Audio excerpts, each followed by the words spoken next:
All right. Welcome, everybody. Welcome into our virtual co-opting AI space for the 49th time today for a wonderful conversation.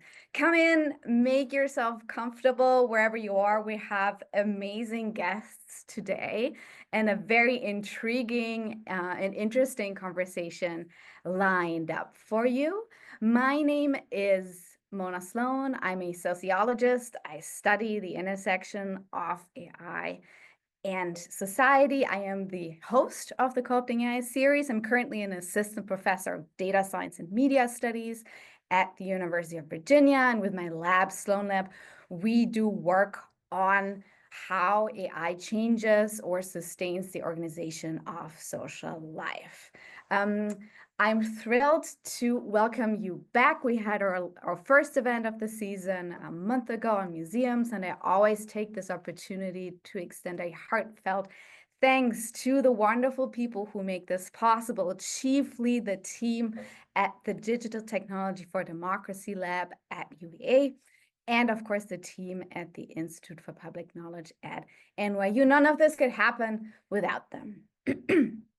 I also want to take a moment to acknowledge that the land that we here at UVA are working on is the homeland and traditional territory of the Monacan Indian Nation, and we pay respect to the elders and knowledge keepers, past and present. We also acknowledge and pay respect to the enslaved Africans, enslaved laborers, and free Black laborers who built UVA, as well as their descendants. Now, today, we are turning to a massive elephant in the AI room, and that is privacy. I think it is fair to say that not much AI would be possible with some form of privacy invasion, simply because AI is not possible without enormous amounts of data. If the idea is that we need big data to build models of social worlds, of language, of vision, of culture, and so on, then that seems impossible to do without letting automated data collection systems think about browsers, think about cameras, think about your phone, and much more. How these get into our business. Data for AI is collected as we move through our digitally mediated work. And of course, we have to acknowledge that who deserves and is afforded privacy varies. For centuries, communities who are already disadvantaged and have often been over-surveilled suffer higher levels of privacy invasion, whether in the form of worker surveillance, sometimes in forced conditions, surveillance in the name of crime prevention, for example, or often gendered surveillance of bodies. Now, as generative AI enters the scene, privacy concerns also take on new forms. We know of the use of generative AI in revenge porn scenarios, even among children and teenagers. And these, of course, leave deep scars among victims and reshuffle notions of privacy and safety for our youngest members of society. And so it seems particularly urgent to look at the intersection of AI and privacy. And I genuinely could not be more humbled and honored to welcome two superstars to help us think through some of these thorny issues. Jasmine McNealy and Danielle Citron. Beginning today will be Jasmine McNealy, who is a professor in the Department of Media Production, Management, and Technology at the University of Florida, where she studies information, communication, and technology with a view toward influencing law and policy. Her research focuses on privacy, online media, and communities. Jasmine is also a former senior fellow in tech policy with the Mozilla Foundation and a faculty associate with the Berkman Klein Center for Internet and Society. She has a PhD in mass communication with an emphasis in media law and a JD from the University of Florida and a Bachelor of Science degree in both journalism and Afro-American Studies from the University of Wisconsin. Wow.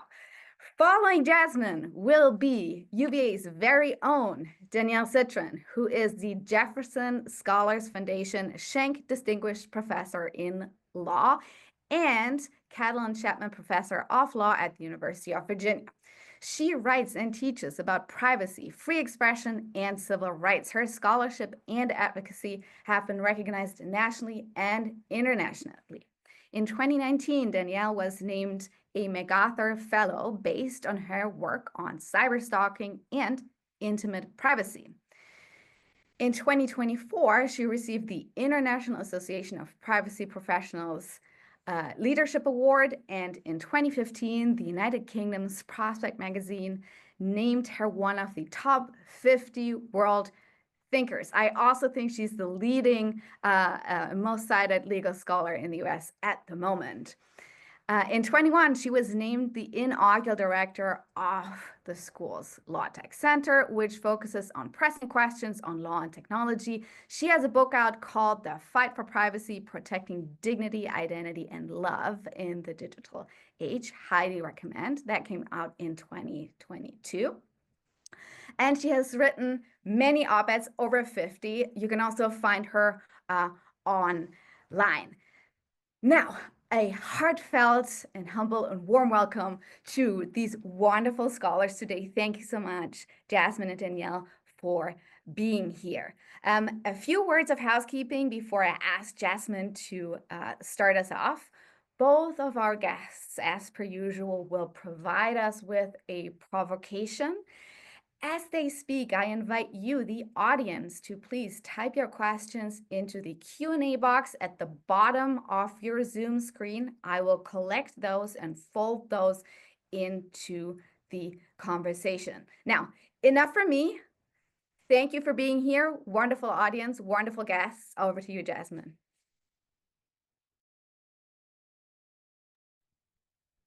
Thank you, Mona.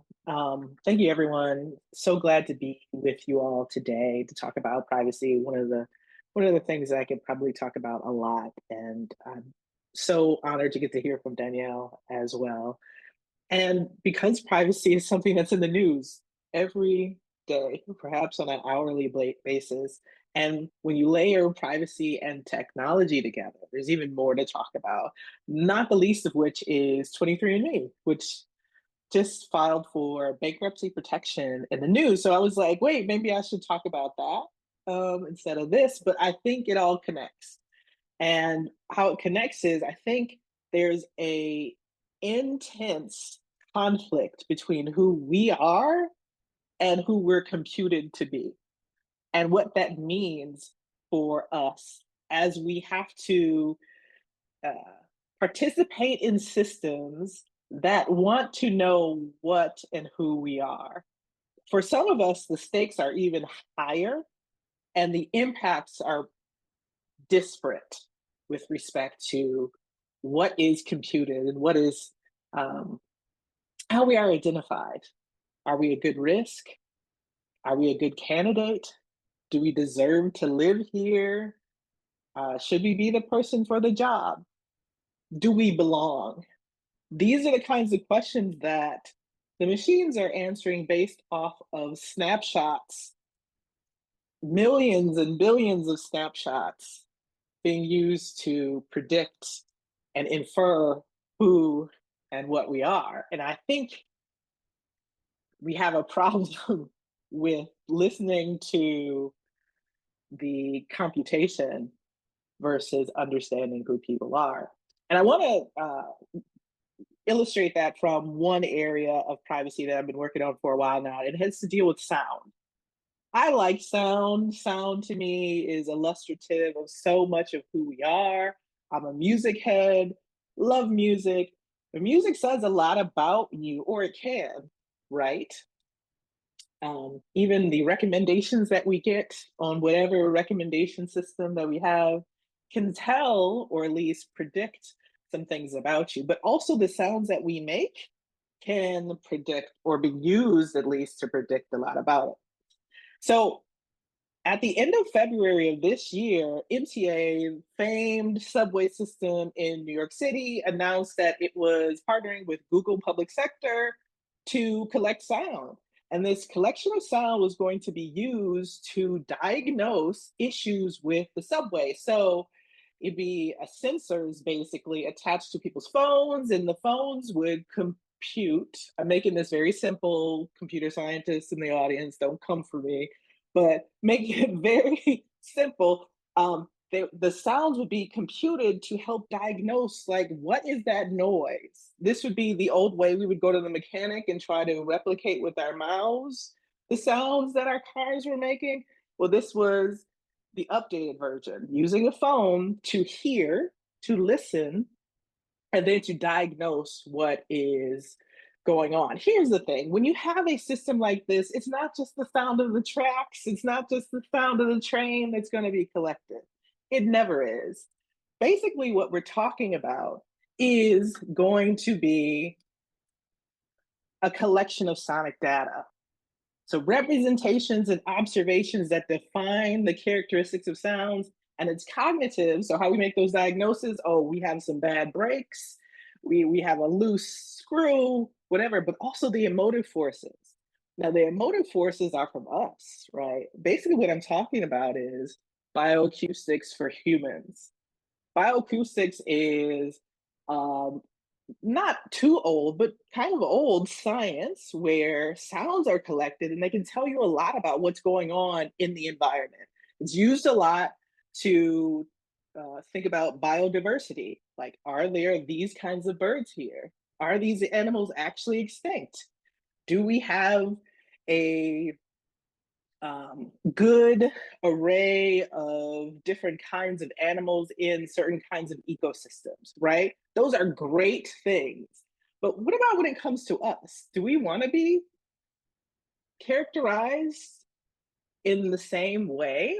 Let me give you another example. So the MTA is one example, but another example, more common example, unfortunately perhaps, that you probably heard about is ShotSpotter. ShotSpotter is bioacoustics for humans, and it's not just diagnosing where perhaps that there was a gunshot or something at least that sounded like a gunshot, but it also picks up voices. There have been cases, legal cases, where there was audio from a sensor system. And so the question becomes, what happens with these sounds that are collected with humans? Another great example, not great perhaps, but another example in this system happened over the pandemic, where there were numerous apps that you could put on your phone in which you could cough and they would give you a diagnosis of whether or not you had COVID, maybe you have TB, maybe it's just a flu. Now, whether or not they were actually accurate is a totally different conversation, but there was this collection of this data for humans for which a system was being made and a prediction was being made about you. We have absolutely no idea now where this store of cost is and how it's being used. So why do I care? Because your sound tells so much about you, or at least can be attached to you, and inferences or predictions can be made about you. ShotSpotter used in schools, used in neighborhoods, and having this sound ecology, this sound in a negative sense, the sonic data in a negative sense being attached more to certain kinds of people than others, and those predictions being obviously negative.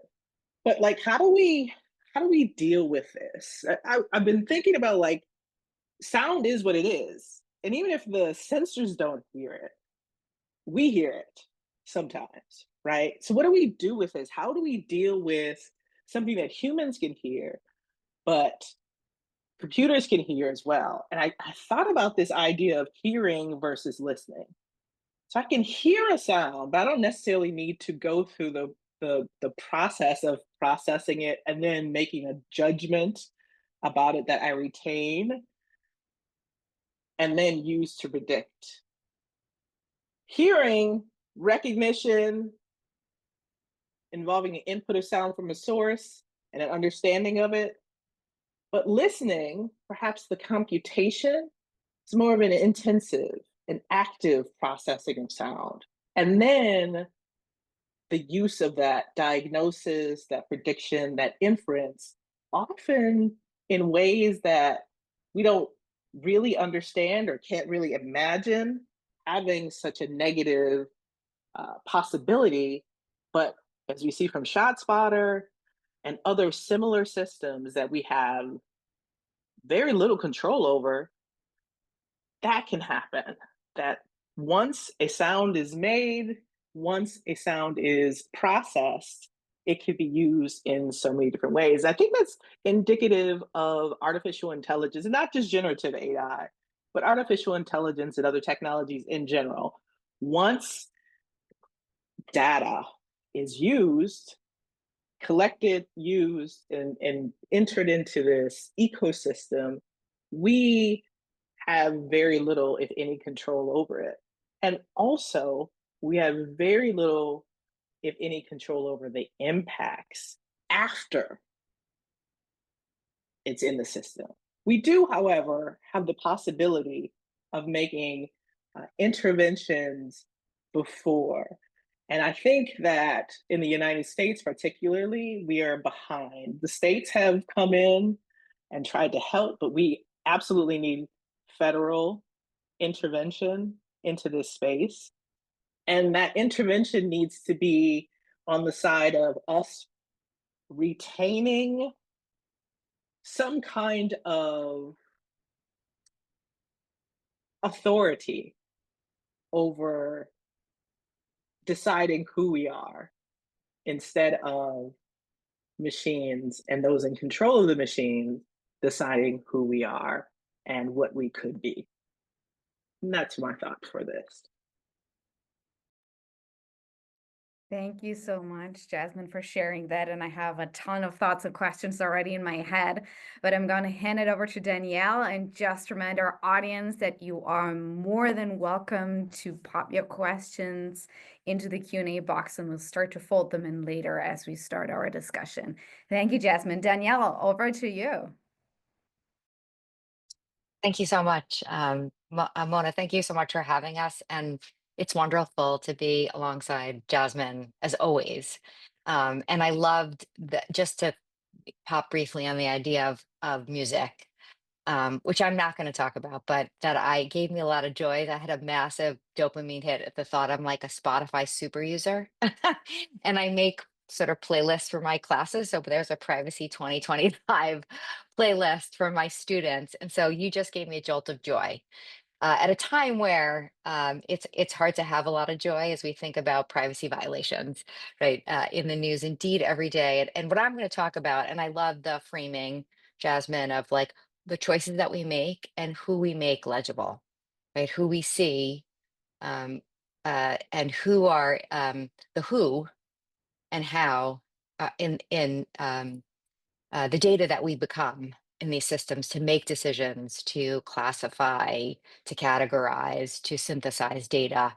And I'm going to talk a bit about the ways in which women, LGBTQ individuals, and people of color are seen in systems. And in particular, I'm going to talk about non-consensual intimate imagery, as well as intimate information, information about the body, about our thoughts, about our close relationships. And I'll focus a bit on health information that skews toward, just as an example, is Femtech Act, but more often that we see women and girls use, and the kinds of information that we're using to mine, to categorize, right, to classify, as you helped remind us, all the ways that we're using automation in different ways.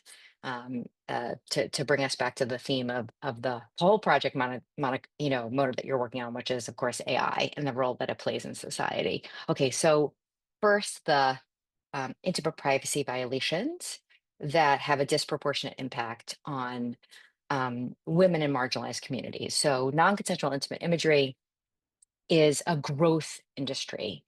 And that is, of course, the most depressing thing to say out loud, but it is. So that there are 9,500 sites whose raison d'etre is the sharing of non-consensual, either non-consensually made, manufactured, so in the ideas of deepfakes, and then distributed intimate images.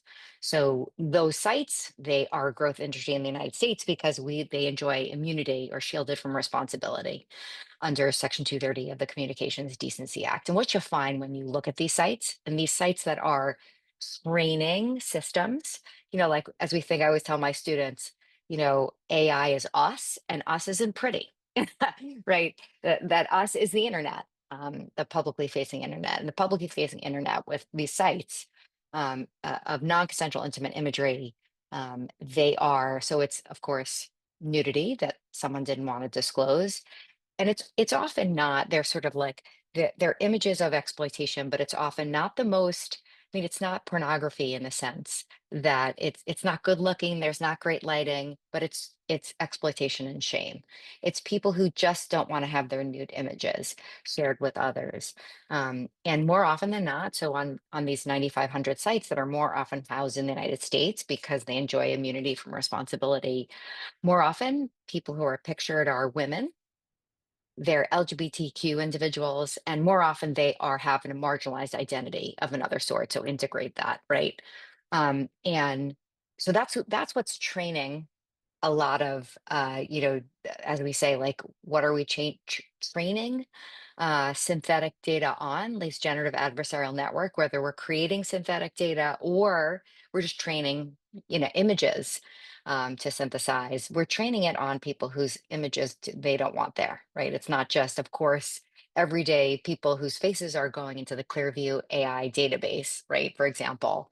But what we're seeing is, of course, whether it's CSAM or non-consensual intimate imagery, it more often is, it's shouldered by, for CSAM, it's obviously children, and for non-consensual intimate imagery, it's shouldered by women and people from marginalized communities. Okay, so that's just so the wonderful point about who's legible, right? Who is seen, who is captured, as Jasmine, you're saying, who are we seeing and who are we hearing, right? That is more often, when we're talking about imagery and non-consensual intimate imagery, it is women in marginalized communities. Okay, so that's the imagery kind of part of the story. Now, what about intimate data, right? Because of course, data that's about our intimate lives, whether it's our relationships, our bodies, our health, our innermost thoughts. It could be about any and all of us. And it is any and all of us, right? But particularly when it comes to health information, we find that more often than not, the folks who use or super users of health apps are more often women and girls. And so what kind of information, let's just take femtech apps, kind of information is being collected. So of course, it's not just about sharing, when you had your period, when are you ovulating, you think, right? And what is being gathered? It's sort of on the theme of seductive surveillance. It's really gamified. And so when you use a, period tracking app, it's not just about kind of really basic health information and women's cycles, but it is I was just telling this to my students the other day, and they were like, really? Men, half the class are male. And they were like, no kidding. I didn't know this was going on in, period tracking apps, but it's like, who are you sleeping with? How many times have you had sex? Have you orgasmed? Right. And often these sites, these apps will ask, um, you know, names, right? Like it's your diary for yourself, it says, but it's like who you're sleeping with. So their names are included, what it is, your bodily fluids, your temperature. So lots of information about your bodies and your health.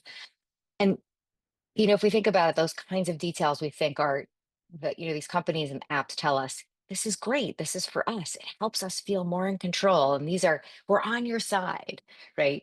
And half of the apps in the App Store that are free they're selling their data, right? So lest we think that all this is for us and it's just on our side and it's really just to help us manage and control our bodies or for ourselves, right? It's not just for ourselves. We don't, as we sharing this data, as it's sort of coming out of our hands, we don't see it, right? We can't experience viscerally how it's being shared, but it's being shared with third parties. That is advertisers, marketers, data brokers, and it's being used to train systems, right? So that all and used to make decisions about us, to classify us, to score us, to rank us and rate us. Why is it that so much of this information is valuable, right? It's valuable in part because it can help us tailor advertising, but also it's also valuable to help it it it is just used to justify increasing our premiums, our health insurance premiums, our assess our eligibility for life insurance, right? It is being used to make decisions, right? To classify us and score and rank and rate us and the risks, our risk assessment, right? Which is used for important life opportunities, whether we get jobs or promotions. Well, listen, if you've got really bad, painful cramps, maybe I don't want to hire you, right? Or maybe I'm going to assess you as someone who comes with risks because you've shared on hims or hers that you've got, certain kinds of problems. Maybe I'm not interested in having you for a job, right? And so the kinds of issues that I've been thinking about, of course, aren't just non-consensual intimate imagery and the way in which intimate information that, the collection of information that skews towards women and girls, but I think it's important for us to realize that we're being measured and we're measuring ourselves not in ways that we think are good for us and that help us, but in ways that help others, right? That are being used to make judgments about us that we never get to interrogate, right? What do they say? The jobs you don't know about, that you didn't get, that you never got the interview for, right? There's so much opacity. And Jasmine, as you were saying, that it's replicable, right? That all this data that's gathered about us, whether it's sound, right, or it's our imagery or health information, all that is like it's forever. It doesn't cost any money to repeat it and to use it and to share it, right? And so that it is all upsides for everyone else but us, right? So I hope that helps round out the provocations. Mona, that you're not disappointed, certainly in me. You would never be disappointed in Jasmine, but you might be in me. But I hope that's sufficient to, what do they say, join the question. And then we can then have a conversation with the three of us.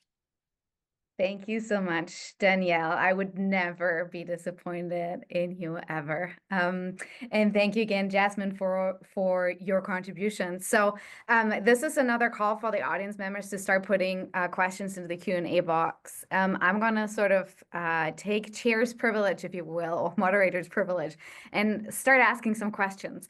So one of the things that I sort of hear often is, we need meaningful consent.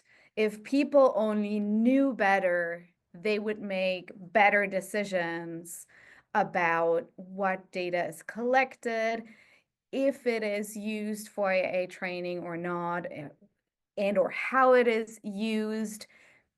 Maybe there are, innovative ways of thinking about it, consent in terms of, can we steer the AI training process or the merging of our worlds with AI in a way that becomes more meaningful to us? And so then I hear both of you sort of speak to this. Well, hang on, maybe consent or even meaningful consent is not gonna get us anywhere. Could you maybe both speak to this meaningful consent mantra, if you will, that we hear very often? Maybe Jasmine, we'll start with you. Okay, yeah. So consent won't save us at all. Consent is a great idea, and we use it a lot in biohealth, biomedicine, right? We want informed consent, but outside of health as well, though, it is putting the onus on the individual to make a decision about themselves that they have absolutely no expertise, an idea, couldn't even imagine what they could be used for, either right then or in the future. And I say that because the organizations don't know what they're going to use the data for right then or possibly in the future. So it's really, it ignores the inherent power imbalance between an individual and an organization, whether that organization is the corporate organizations that we harp on a lot, right, the usual suspects, or it's the government, or it's civil society organizations who also participate in this AI ecosystem. That, oh, we could use it for this, and it could be so good for this. But they are engaging in the same behaviors as we say that it's bad for corporations and sometimes governments to engage in. But going back to my point, there's a power imbalance here. We can't put the onus on individuals to make good choices. That can't happen. Also, just as far as bandwidth, we have a whole lot of other stuff that we have to think about and deal with. Making a decision at one point about the rest of your life, basically, how you're going to be used, how you as data are going to be used, is an incredible burden to attempt to put on individuals. And that's what we've been doing. That's what consent does. Consent doesn't work in the way that we need it to.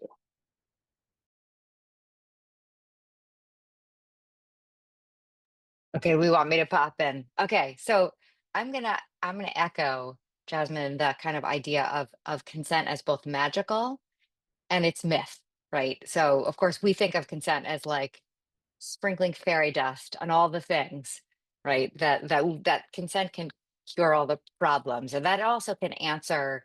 That is, autonomy is why we care. Agency is why we care about privacy, and that's not to say that agency and identity development and autonomy aren't incredibly important part of the story of why we care about privacy. It is, right? Making decisions, meaningful decisions, right? Well, as you said, like, can we make meaning making around the idea of like saying, yes, you can use my data and have it be meaningful and then stand the test of time, Jasmine, as you're saying, like in the longer tail, like it's going to stay. Endpoint one, it's going to make sense at endpoint 150, right? And there's so much more to privacy than just, of course, about autonomy. It includes our own sort of self-esteem and self-assessment. Even if we could consent, it may be the kind of thing we look back and say, I feel like wasn't the kind of decision that I would make. And I feel like my integrity is on the line in some way, or my own self respect. Right. Um, but even if so, that's like, we think it's magical, right? We look at consent and it has some moral magical force behind it in some way. And the truth of the matter, it's much more myth than it is real. Particularly, Jasmine, I'm just going to echo what you were saying. Like in any given moment, we can't possibly, and this goes to our friend Lori Kramer, whose work we've relied on now for like 15 years, which is we could never read every privacy policy that we ever came encountered with. We'd have to spend, I think it's something like 3 weeks it would take us to get through every single privacy policy in a given year. I don't got no 3 weeks to read every single privacy policy that's in front of me. And B, those privacy policies, as our colleague Woody Hartzog would say, is an anti-privacy policy. It says, sucks for you, you have no privacy, excuse me. So it's not as if it's giving us any kind of choice, right? This is like, it's a myth, right? And we just click, we agree. And that's why I always say to my students, like GDPR, SHMEDPR, it's not doing that much for us, because even if they ask us specifically, and you can make a choice and you can decide, if you want to have cookies or have the least restrictive kind of, you can make these choices. No one's making these choices. We're just clicking, keep me going, as every single student of mine says, like, I want to get going to the service I want and the product I want, so that it isn't meaningful, right? And Jasmine, as you were noting in the health context, right, we think of the times where we can, and sex, think about the moments where we can express our will. There are lots of places and spaces in which we express our choice, right? And we think we have that kind of space to say no, we want hopes, right? And you think of medical decision making, like, we're told the risks of a procedure and we sit and we think about it. And at the very least, we have an opportunity to say, you know what, let me think about it. I'll schedule that procedure at my will, right? There are relationships and spaces in which we have some moment, some space and time to answer and change or have a real meaningful will. when it comes to our data, right, all day long as we like, click, and share, and we browse, it's almost it's both an impossibility, and we give it a lot of weight that we shouldn't, right? So I feel like we were in heated agreement, but I wanted to just like emphasize both the magic that it sort of incites in all of us. It does so much work, and that B, it's useless or meaningless, I should say, rather than, as Mona, as you asked, like, can we make it meaningful? I fear that in an information age, not really. Thank you for that. And that is also so important as we really take the promise of AI at face value, if you will, which is that it's adaptive, it learns, future-proof, all these things. And, they're wonderful applications that work very well. We know about AI and data analytics working extremely well in very particular scientific endeavors and all these kinds of things, right? But so there are these interesting frictions, if you will. I'm going to start folding in questions because they're coming in and they're amazing. So just to sort of get us all on the same page, Danielle, could you maybe explain very briefly how do data sales work? You alluded to that a little bit, but how do data sales work?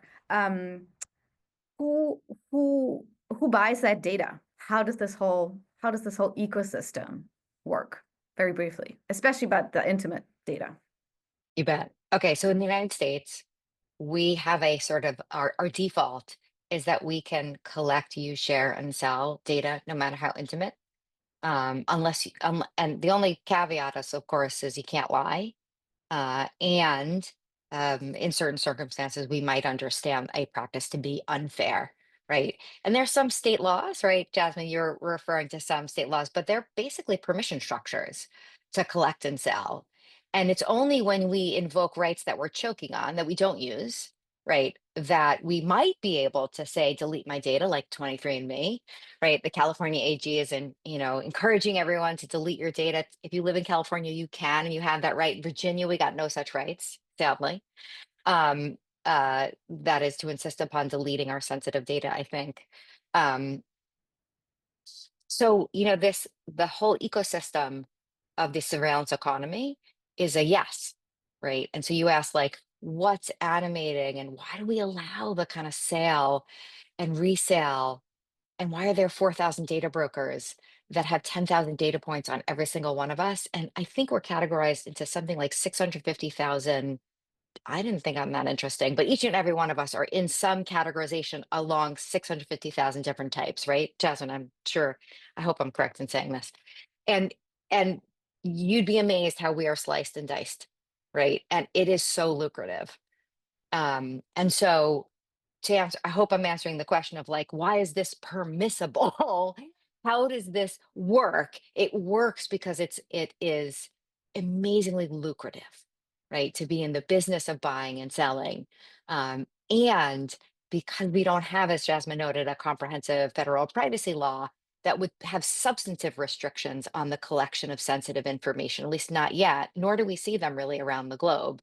That is strong, you cannot collect, right? We have one state, Maryland, that says you cannot sell sensitive information, right? That's like one of my 4 rules in my book, like core commitments. We should say we shouldn't sell intimate data, period. Sorry, no one gets to, right?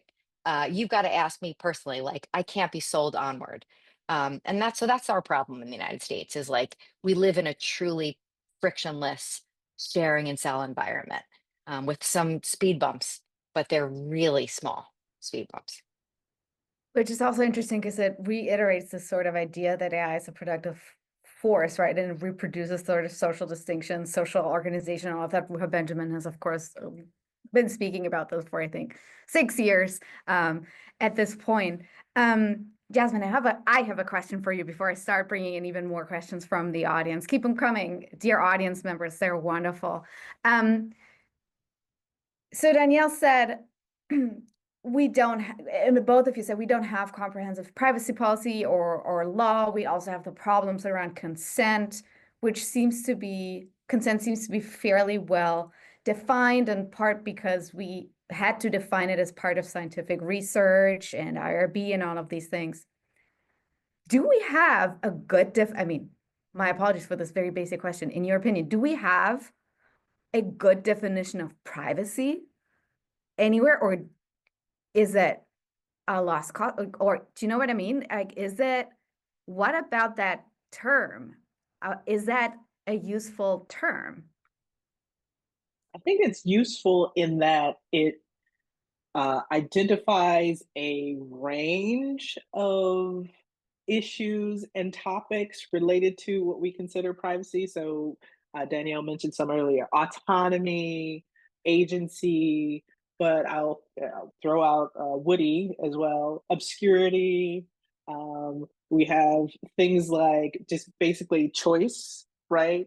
Like all of those things, which is autonomy, but you get what I'm saying.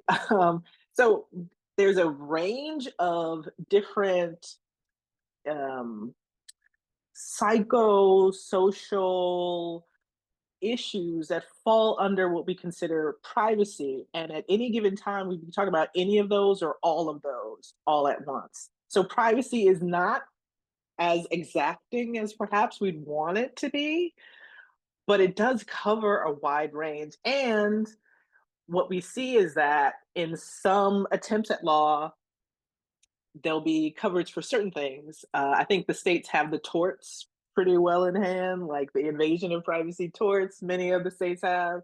But the other kinds of privacy ish things, they don't do well with.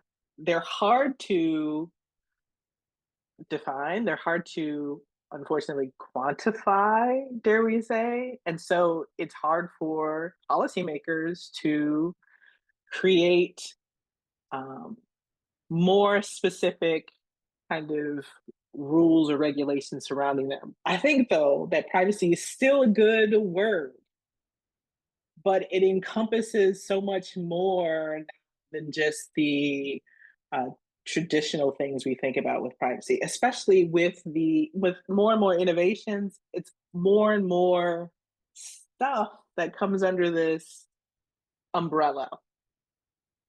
I think also sometimes we're talking about actually security or data security as well, mixed into the privacy. We're talking about governance, really, of data mixed into the privacy. We're talking about anti-surveillance mixed into the privacy. So it's a lot of things, but I still think it's a useful term. It just covers so much. And it kind of has historically at least allowed all these different actors to talk to one another, right? So we've not really had, I mean, at least later, allergic reactions across the board or things like that. And so in that sense, it almost works as, science technology folks would say almost a boundary object, right? It crosses like places and time and allows us to work on this. Danielle, I'm going to ask you to respond very briefly to privacy, yay or nay. I mean, this is like, of course, it's a yay as a privacy scholar. And I think we shouldn't sell short the notion that there are certain kinds of privacy that we think deserve are foundational to who we are as an us, not as a me, but as a we, right? And I think that includes the ways in which we draw boundaries around our intimate lives. So that's information about and access to those core things like our health, our bodies, our closest relationships, our innermost thoughts, right? Our sex, sexual orientations, gender, sexual activities, and our closest relationships. And we have what's interesting about intimate privacy as a foundational value is it's really cross-cultural. That is, there's all sorts of ways that's really interesting, like conversations that I had in writing my second book with folks in South Korea, in India, in Iceland, in the United States, UK, Australia, interviewing folks from across the globe. That is the kind of privacy that we want, that we expect, and that we deserve in our bodies, in our relationships, right? And that's in physical and digital spaces, and the technologies that enable those relationships is something it's got variance, of course, culturally, but there are so many echoing themes of the kind of privacy that we want and that we articulate expecting and that we deserve for human flourishing. So I'm definitely not giving up in any way on the definition, but I'm agreeing, Jasmine, with the idea that there's a lot of intersecting concerns, but we've been working on, even before 1890 and Warren and Brandeis' the right to privacy. We've had federal privacy law since 1790 and the US Postal Act, like never give up on the USPS, right? And our foundational constitutional, in the Bill of Rights, the first, the third, the fourth, like the fifth, the 14th, like they are premised on notions of privacy, right? The ability to speak is because we give ourselves some off stage time so we can figure out what we want to say, right? And that same is true for the Third Amendment. Get the heck out of my house. I'm not going to get troops right? So that it's as old, certainly, as our country, if we can keep it at this point. And that is, there are norms and practices around privacy that have evolved and that are centuries now old in the United States, let alone outside the United States. So I feel pretty confident in saying that privacy is a thing that we want and that we expect and that we deserve. Thank you for that. I really appreciate the contextualization and the responses to that. I'm going to bring us back to our audience a little bit. And Jasmine, there seems to be folks seem to really resonate with the idea that sound is extremely intimate, personal, and so on. And there are a bunch of questions around that. So we have one question that's specifically about the MTA program and is tied to a little worry.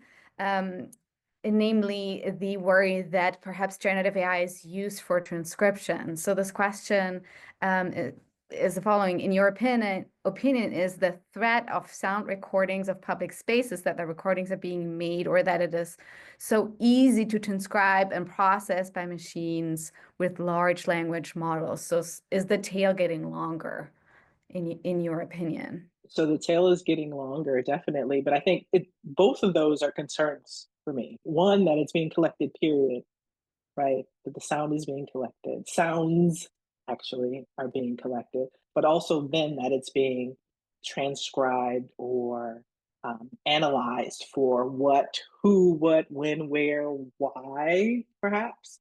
Those questions are being asked of machines. And whether they get it right or whether they get it wrong, both of those are really big issues. Error has implications for privacy as well. And we've seen that over and over, the implications of like these errors with respect to transcription and what can happen. So it's both of those things that are concerning to me with respect to the collection of sound and then the processing of it. Yeah, thank you for that. Maybe you can both speak to another question that I actually also had, which was, what are, other than health apps and the MTA example that we heard about, what are the moments in which information is being collected from us, especially intimate information? I guess we all sort of know about, when you click on ads or when you browse the internet, depends on what settings you have, but this is where data is collected. But what are other moments in which these mundane privacy invasions happen, often in an effort to collect data that is used to build these models of the world, if you will? Danielle, maybe you can start, and Jasmine, you can chime in so we can give folks a bigger picture. Okay, so don't sell browsing short, right? We go to WebMD. Feel like any hospital, as we browse, it's amazing that kind of like if you linger on a page, or even, right, not even like you've clicked on something and you like hover a little over something, it could be then collected and inferred that you have or might have type 1 diabetes or pancreatic cancer, right? So it's amazing that our everyday browsing, our purchases are quickly intimate in 5 seconds. Like I go to CVS and I buy alcohol swipes, and immediately we think, all right, she's got type 1 diabetes or type 2 diabetes, right? I'm trying to think of health information that's so easy to infer. You use Grindr and Tinder. Like dating apps have this amazing story of a journalist who said she, had made a GDPR request of all of her information on Tinder. And when she sat with it, was something like 800 pages of, as she said, stuff I didn't even know about my own sexuality. Like I didn't know this is what turned me on. In fact, or it didn't turn me on, but it is amazing what we reveal just without even thinking.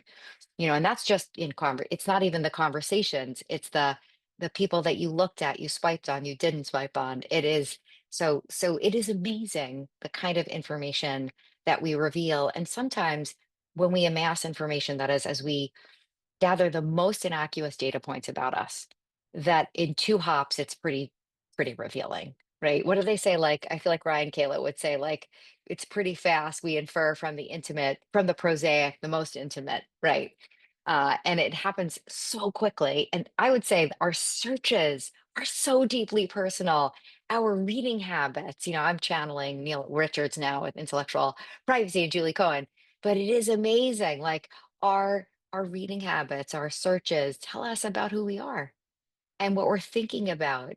Right? It's like the libraries of yore. Our librarians are the guardians at the gate for our intellectual privacy. But unfortunately, Google is not my librarian at the law school. I wish. Right? Everyone was like Leslie Ashbrook or Kate Bedoris, our librarians here at the law school, right? They will protect my reading habits, no question, lay down on the tracks. Google won't care, it's selling it. Right. So I think, we should realize that intimate information is inferred really quickly from really prosaic information that we reveal, and B, it's amazing how much we share all day long without even realizing it.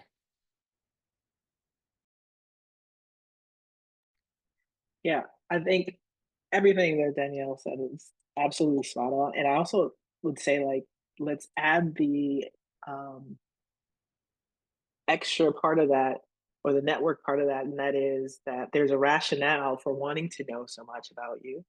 And that some of the time, many of the times, is to hopefully get you to buy something, or to engage with some service or something, to get value from you. And so we talked about earlier those points of categorization.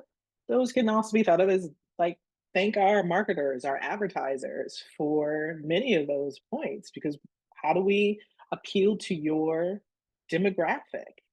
And that is, we need to know who you are, or at least who we think you are. So if we're thinking about, you listen to what song on Spotify, YouTube, where SoundCloud, wherever you listen to it, are you did you write something in a post about K-pop? Can we make an inference about you related to supposedly the kind of music you may or may not like? All of those things matter, because I can get closer to perhaps enticing you into something. I think that's really important to think about for privacy as well, is like, why? What's the rationale? You are valuable, right? In many different frames and ways, but you are invaluable to the people who want to collect this data, and also the people who they sell it to, or the organizations they sell it to as well. Yeah, and that can be totally disconnected from the product or the problem it is supposed to solve, right? And or the thing it's supposed to infer, and questions around, things like construct, validity, and these kind of things that scientists like tend to think about in that context completely sort of disappear. Thank you for that. I'm going to bring in a question from a dear colleague, Dr. David Nemmer, who says, so much of the conversation around AI focuses on tools and data, but there's far less attention on how data archives themselves are negotiated and structured by a given social infrastructure, which for him is people, to deliberately reinforce existing biases and power structures.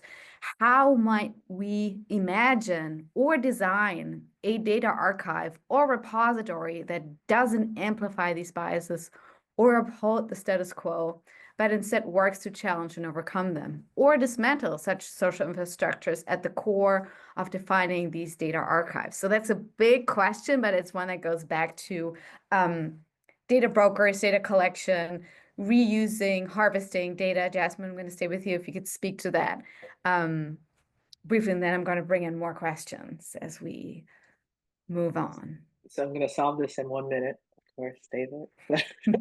But I think that's a rough one, because inherently there is going to be bias in a system of data collection. You have to make choices, and I'm not saying all bias is equal, but there's going to be bias there. The problem is the bias that we're talking about currently is based on the kind of bias that systemically disenfranchises, that marginalizes, that creates vulnerabilities and keeps people in socioeconomic statuses that it's hard to get out of, right? So how do we create a data archive system that does not include those systemic biases, that would require the participation of the people who would be in the data? Can you have a structure of community governance in a way, and this is being attempted by several different people, some of them in like the health or biomedicine context? Can you create governance structures or allow communities to create governance structures for the data that belongs to themselves? And I'm not using belongs to in like an ownership frame. I know you have that debate, but I'm using it in a way that like you are in the data. How do you, or are you able to govern it and make decisions and come to consensus about what can and cannot be done? What are the kinds of even models that can be made from your data?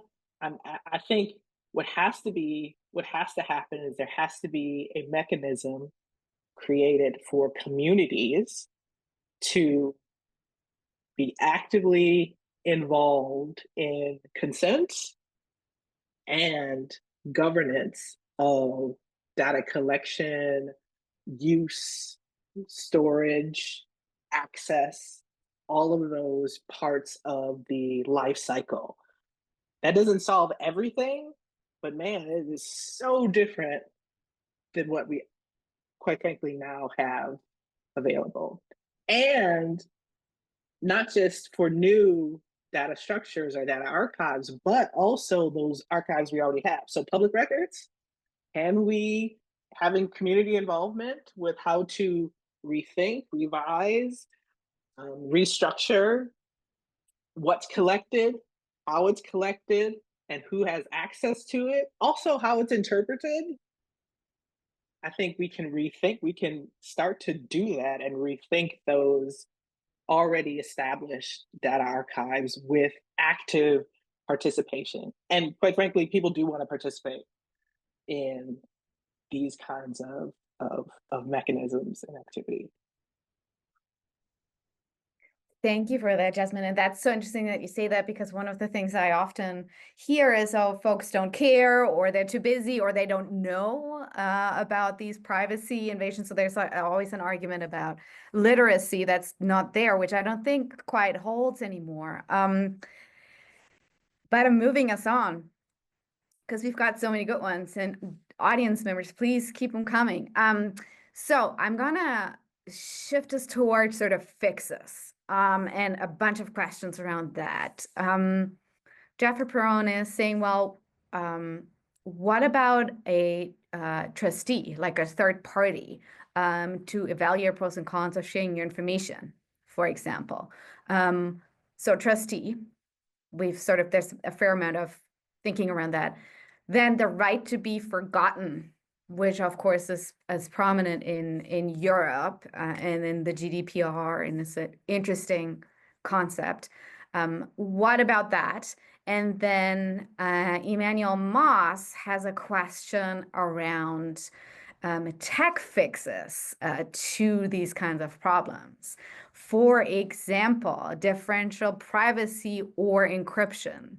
So I'm curious to hear from both of you on these sort of fixes, whether they are more legal or they are social or they are more decidedly technical. So trustees or the right to be forgotten, differential privacy, and encryption. Danielle, we'll start with you. So maybe I'll tackle the right to be forgotten that I think can kind of live or sit with the trustee idea, right? Um, the right to be forgotten, of course, like it's more rights. And we do have, in some sense, some modified rights to be forgotten. Some by law, so the Fair Credit Reporting Act.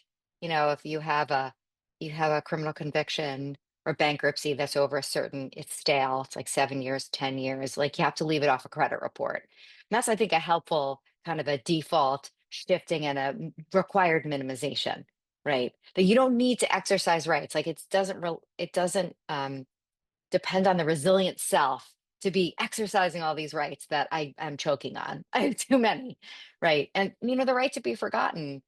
They're in so many respects, like there are 20 state comprehensive privacy laws, and they have many have rights to ask to delete, right?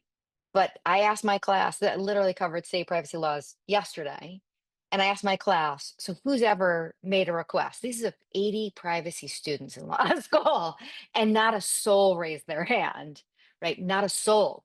Okay. So, the idea of the right to be forgotten can be helpful, and that's especially true of non-consensual intimate imagery. We can ask Google and Bing, thankfully, and Yahoo now since 2015 to de-index non-consensual intimate imagery in searches of your name.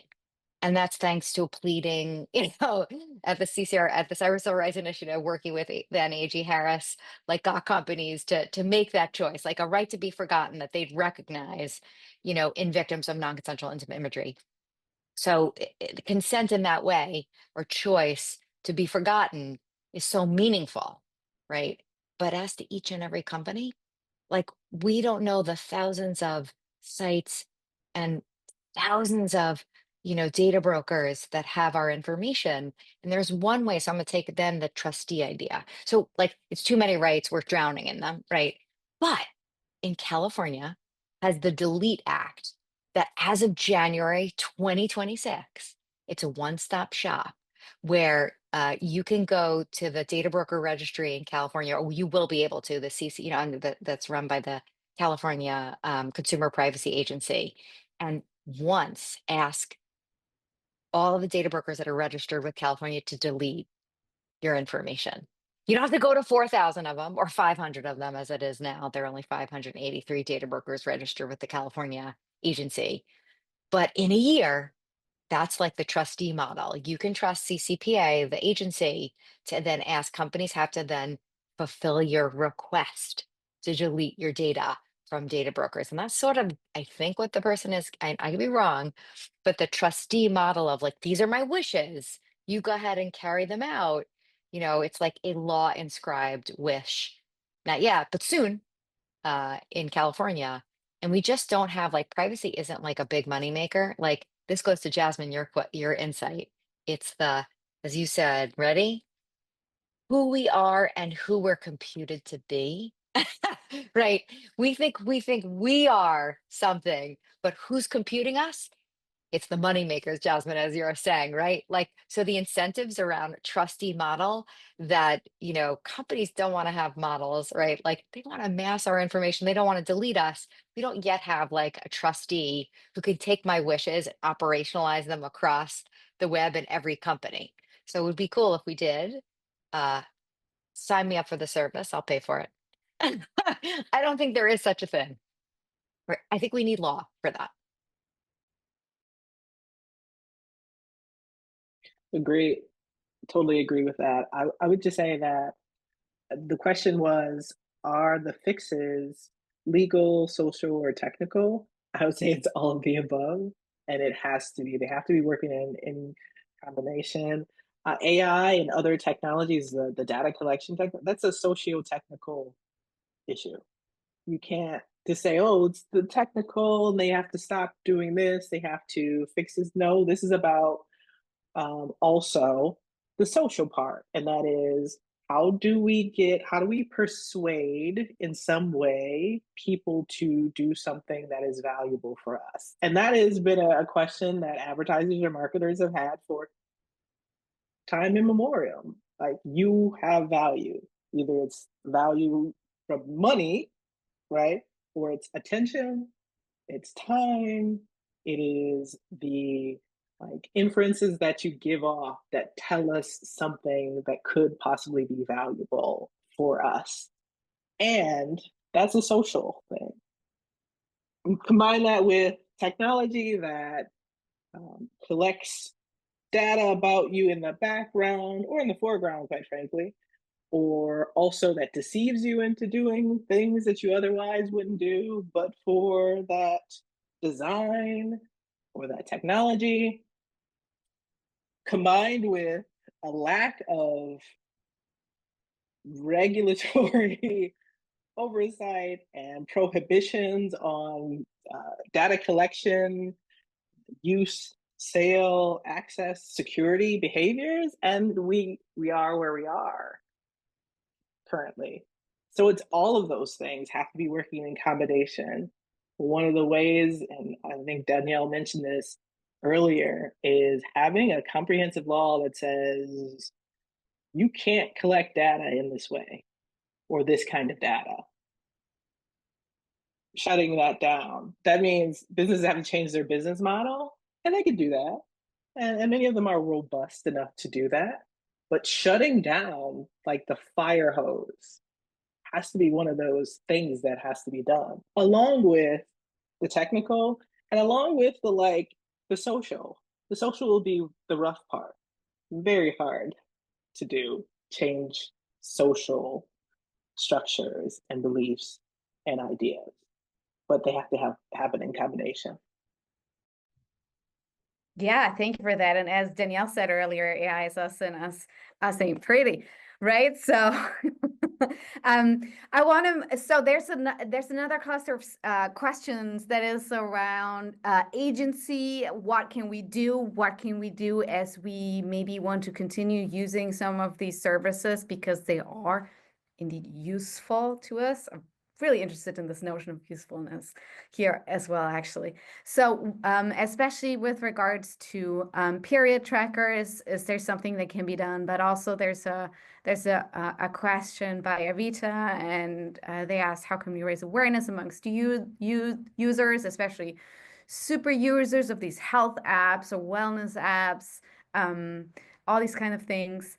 And then there's another question from Tim Wood, sort of that is in that bucket, at least for me, Tom Wood Powell, who's saying, well, in absence of meaningful regulation, how can we think about self-regulation by code, by policies, or by digital conduct? And I know you just said, well, no, we need the fire hose, we need, we need the law, but at the same time, we're seeing, especially big companies, acting in this sort of as legislators almost, right? So what can folks do who want to keep using these apps? How can we increase literacy? Is that meaningful? And what about self-regulation, which seems to be a situation that we're in right now? And I would love to hear from you both on this cluster. Danielle, maybe you first, and then Jasmine. Thank you.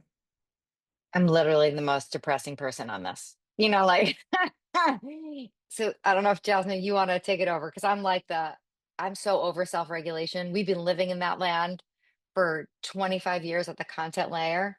Section 230, we said, oh, you're going to be good Samaritans, so you can leave up or, block, take down, because we're going to assume that you're going to act like a good Samaritan. And companies in the late 90s said to, state AGs and the Federal Trade Commission and lawmakers, like, don't regulate us. We won't be evil. You know what I mean? Like, we're on your side. I call baloney on that. right? And so, sorry, I'm like sad and grim. I'm like, we need the law, right? Whenever I'm asked about tips, like what can we do? Right. And I laughed when my book editors told me that I needed tips at the end of my book. I'm like, this is structural. This is a problem. Right. My best tip was like the sticky on my computer. Sorry, this thingy from Epic, and then talk to your loved ones about, agreements around expression, sexual expression, communications. It's not going to solve for assholes. Sorry, there's so many. I'm going to get in so much trouble, Mona. Um, like I'm supposed to be this lovely, genteel UVA professor. Whoops.